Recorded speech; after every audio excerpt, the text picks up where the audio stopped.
È stato firmato ieri pomeriggio il protocollo d'intesa per la valorizzazione partecipata del patrimonio culturale del Polesine.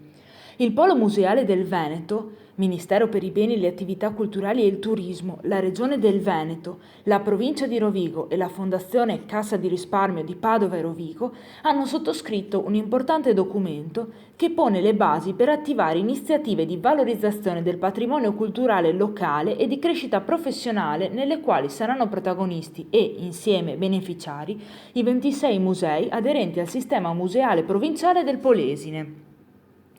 Presenti alla firma del protocollo il dottor Giuseppe Toffoli, vicepresidente vicario della Fondazione Cassa di Risparmio di Padova e Rovigo, la dottoressa Valeria Di Giuseppe Di Paolo, Direzione Generale Musei, Ministero per i Beni e le Attività Culturali e Turismo, Cristiano Corazzari, assessore regionale al territorio, cultura e sicurezza, Ivan Dallara, presidente della provincia di Rovigo, Daniele Ferrara, direttore del Polo Museale del Veneto.